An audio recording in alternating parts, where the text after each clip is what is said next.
Well, Carlos, as usual, man, you laid it out for us in fine fashion. I hope that everybody's able to watch those. In fact, they might want to turn them on and watch them again. When you watch a second and third time, you see things, you see blocks that you didn't see the first time.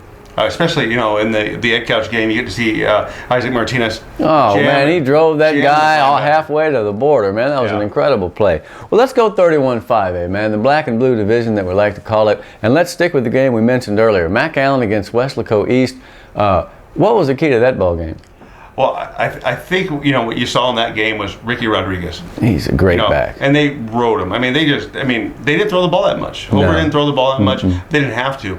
But I also think that you saw that Weslaco East, they had when they threw the ball, it didn't work out as much as they were probably hoping. Yeah, they needed to spread it out. Andrew Martinez and Marcos Correa, fourth quarter interceptions, so 2 turnovers for East. They don't like to have to come back throwing the ball. The other thing is I've been noticing this in the Valley this year. They got an extra point block, and there's been a lot of placement problems. We'll talk about Mercedes and Mission Vets in a minute. You got to get those kicks down. But in order to get the kick down, you have to get the snap, and you have to get the hold. I think the best holder is Matt Ramirez from Edinburgh North. Watch him sometime. He is so easy and smooth. He doesn't panic. The guy's on top of him. He's just got great hands. Baseball player. Yeah, soft hands. Yeah, soft hands. So McAllen at 5-0, I'd say that's a surprise team in the Valley. Probably not to them. They're like, hey, we knew. But anyway, they're 5-0. They're off this week. And now, who does Weslaco East play?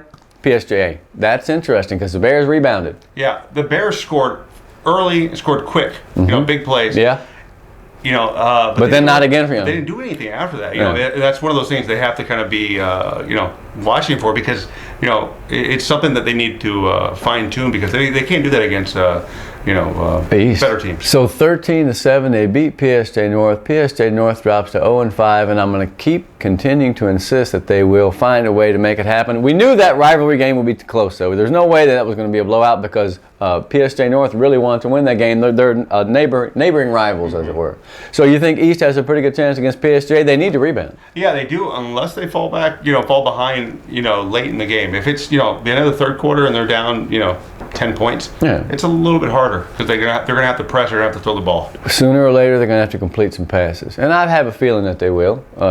Let's face it, man, McAllen is on a roll, and that team just got it done. 28-21 or 28-20. Now, what about Weslaco and Rowe this week? Weslaco gets a win 14-7 over PSJ Memorial, and Rowe was doing pretty well against San Benito, but when Justin Owens went out, that was the air out of the balloon. Yeah, we have to find out if Owens is going to be back. Boy, I sure hope he's not hurt bad. It's a different team without him there. Yeah. It really is because what happened at after the third quarter, with them. They tied it up at 28, and usually you can't outscore Rowe. But when they lost their offensive horse, San Benito, man, put 41 points on the board. Pretty proud of that team. Dylan Castillo, he made a big throw.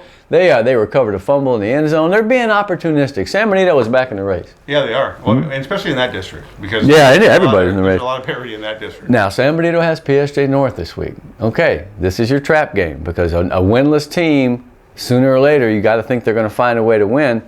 San Benito coming off a couple of big wins. They've got to keep it going, modulate, play ball, and get that second win. Yeah, they can't let what happened to them against PSJ Memorial happen against North because against PSJ Memorial they just gave up. They dropped the ball, or not dropped the ball, fumbled the ball away, lost the ball away. So PSJ Memorial now, has started to play better football, man. They're in these games. They could have taken out Weslaco. Now they get on the road on Thursday and take a Memorial team from McAllen that is having some trouble but had the off week, and I bet you they're going to come out pretty fired up. Yeah, I think Coach Littleton, he's tweaked everything that he needed to tweak because they've lost some close games. They haven't had very good success with the passing game. Right. That they just worked at this week. Well, bottom line is, okay, so you're halfway home overall, but you're only 2 or 3 games in district. This is going to be, like you said earlier, kind of that separation week where we start to be able to put points on the curve along. Okay, for 3 weeks, if they do this, then that means they're doing that. It wasn't luck. It wasn't maybe. It wasn't the opponent. This is a huge week. So we're looking at 31-5A. Let's go back to that East game against McAllen because your favorite girl and mine, Oneda, is going to be out there, and she was out there, and let's see what happened because when she's involved, it's always kind of a silly and fun thing.